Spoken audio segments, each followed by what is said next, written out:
अगर आप अमीर पैदा नहीं हुए हैं तो ये आपकी गलती नहीं है, लेकिन अगर आप गरीब मरते हैं तो शायद गलती आपकी ही होगी। असली अमीरी पैसों से नहीं, सोच से आती है।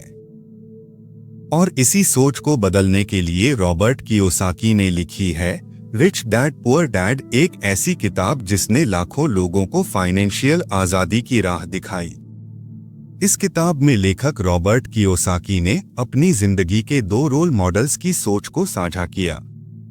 एक थे उनके असली पिता, जिन्हें वो पुअर डैड कहते हैं, और दूसरे थे उनके दोस्त के पिता, जो बहुत अमीर थे, उन्हें वो रिच डैड कहते हैं।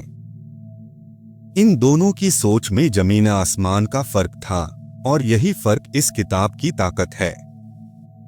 चैप्टर 1, अमीर लोग पैसे के लिए काम नहीं करते। इस अध्याय में हम सीखेंगे आम लोग और अमीर लोग पैसों को लेकर कैसे सोचते हैं और हम क्या बदल सकते हैं। तो चलिए इस अध्याय को शुरू करते हैं। रॉबर्ट जब छोटे थे तब उन्होंने अमीर बनने की इच्छा जताई। उनके पुअर डैड ने कहा, पढ़ाई करो, अच्छे नंबर लाओ, ताकि अच्छी नौकरी मिले और तुम सुरक्षित रहो। वहीं रिच डैड ने कहा, सीखो कि पैसा कैसे काम करता है। अगर तुम पैसा कमाने के लिए काम करोगे तो हमेशा पैसे के पीछे भागते रहोगे, लेकिन अगर तुम पैसे को अपने लिए काम करना सिखा दोगे तो जिंदगी बदल जाएगी।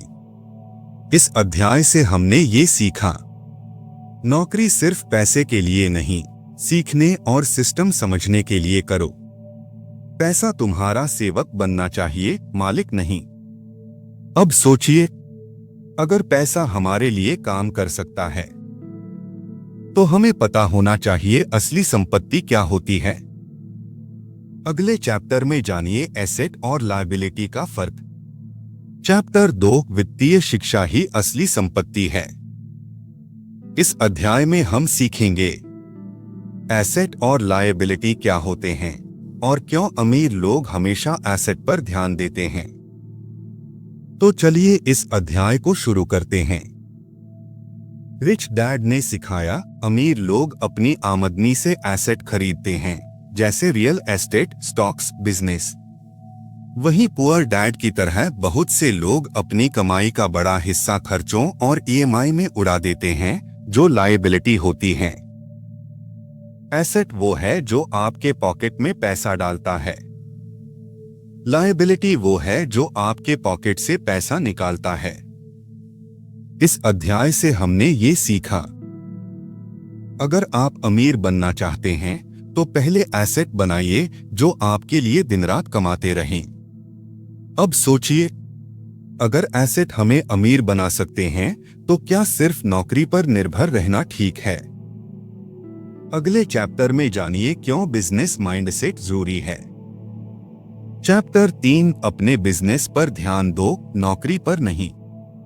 इस अध्याय में हम सीखेंगे कैसे अमीर लोग नौकरी के अलावा अपना खुद का सिस्टम बनाते हैं। तो चलिए इस अध्याय को शुरू करते हैं। पुअर डैड हमेशा कहते थे, मेरी तनख्वाह काफी नहीं है, जबकि रिच डैड कहते थे, कभी मत कहो कि मेरे पास पैसे नहीं हैं, कहो मैं पैसे कैसे ला सकता हूं। इस सोच से फर्क पड़ता है। रिच डैड ने रॉबर्ट को सिखाया कि नौकरी करते हुए भी आप एक फाइनेंशियल सिस्टम बना सकते हैं, जैसे रियल एस्टेट खरीदना, छोटा बिजनेस शुरू करना, शेयरों में निवेश करना। इस अध्याय से हमने ये सीखा, सिर्फ नौकरी पर मत टिके रहो, अपना खुद का बिजनेस बनाओ, भले ही छोटा हो। अब सोचिए, अगर हम कमाते हैं तो सरकार उसका हिस्सा लेती है, टैक्स। अगले चैप्टर में जानिए टैक्स सिस्टम की ताकत।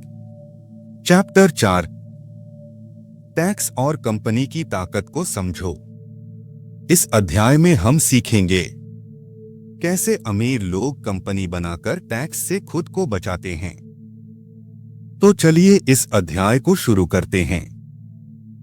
पुअर डैड टैक्स को बोझ मानते थे, रिच डैड टैक्स को समझते थे और उसका फायदा उठाते थे। एक एम्प्लॉई अपनी इनकम पर टैक्स देता है और फिर खर्च करता है, लेकिन एक कंपनी पहले खर्च करती है और फिर टैक्स देती है।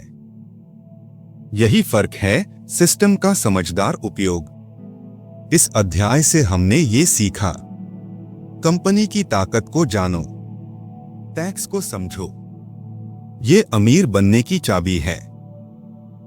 अब सोचिए, अगर सिस्टम को जानने के बाद भी लोग गलत फैसले लेते हैं तो वजह क्या है? अगले चैप्टर में जानिए डर और लालच का असर।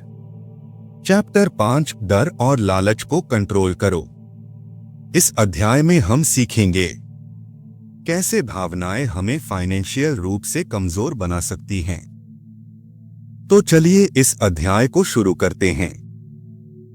डर कि पैसा खो जाएगा, लालच की और चाहिए। यही दो भावनाएं लोगों को जल्दी अमीर बनने के चक्कर में गलत निवेश करा देती हैं। रिच डैड ने कहा, डर से भागो मत, उसे समझो। लालच से आंखें बंद मत करो, उस पर काबू रखो। इस अध्याय से हमने ये सीखा, भावनाओं को नियंत्रण में रखो, नहीं तो पैसा चाहे जितना आए टिकेगा नहीं। अब सोचिए, अगर डर लालच को हराना है तो हमें सीखना होगा बहुत कुछ। अगले चैप्टर में जानिए सीखने की भूख क्यों जरूरी है। चैप्टर 6, सीखने की भूख रखो, विशेषज्ञ बनो। इस अध्याय में हम सीखेंगे कैसे विविध स्किल्स हमें फाइनेंशियल फ्रीडम की ओर ले जाती हैं। तो चलिए इस अध्याय को शुरू करते हैं। पुअर डैड सिर्फ अकादमिक नॉलेज को सफलता मानते थे। रिच डैड कहते थे, सेल करो, लीड करो, कम्युनिकेट करो, तभी सफलता आएगी। रॉबर्ट ने सेल्स, मार्केटिंग, अकाउंटिंग, इन्वेस्टिंग जैसी चीजें सीखी ताकि वो हर परिस्थिति में आगे रह सकें। इस अध्याय से हमने ये सीखा, सिर्फ डिग्री नहीं, जीवन भर सीखते रहो, यही असली सफलता की कुंजी है। अब सोचिए, अगर सीखना जरूरी है तो क्या हर जॉब हमें पैसा देनी चाहिए या सीख भी देनी चाहिए? अगले चैप्टर में जानिए काम पैसे के लिए नहीं, सीखने के लिए करें। चैप्टर 7, काम करो सीखने के लिए, पैसे के लिए नहीं। इस अध्याय में हम सीखेंगे कैसे काम को शिक्षा की तरह लेना चाहिए, सिर्फ इनकम के लिए नहीं। तो चलिए इस अध्याय को शुरू करते हैं। पुअर डैड कहते थे, तनख्वाह से ही सब कुछ है। रिच डैड कहते थे, सीखो चाहे पैसे कम मिले, वो स्किल्स आगे चलकर तुम्हें अमीर बनाएंगी। सीखने की भावना से किया गया काम आगे चलकर आपको उन लोगों से आगे निकाल देगा जो सिर्फ सैलरी के पीछे भागते हैं। इस अध्याय से हमने ये सीखा, काम करो ताकि सीखो, पैसे खुद ब खुद आएंगे। अब सोचिए, अगर हमने ये सब सीख लिया तो अब अगला कदम क्या है? आइए अंत में जानते हैं इस पूरी किताब से हमें क्या जीवन बदलने वाली बातें मिली। रिच डैड पुअर डैड हमें सिर्फ अमीर बनने की तकनीक नहीं, अमीर सोच सिखाती है। यह किताब हमें बताती है कि स्कूल हमें जॉब के लिए तैयार करता है, लेकिन फाइनेंशियल फ्रीडम के लिए नहीं। अमीरी कमाई से नहीं, पैसे को मैनेज करने की समझ से आती है। सीखते रहो, बढ़ते रहो, यही असली संपत्ति है। 5 जरूरी सबक जो हमें इस किताब से मिलते हैं। 1, एसेट खरीदो, लायबिलिटी से बचो। 2, पैसा आपके लिए काम करे, आप पैसे के पीछे मत भागो। 3, वित्तीय शिक्षा सबसे जरूरी शिक्षा है।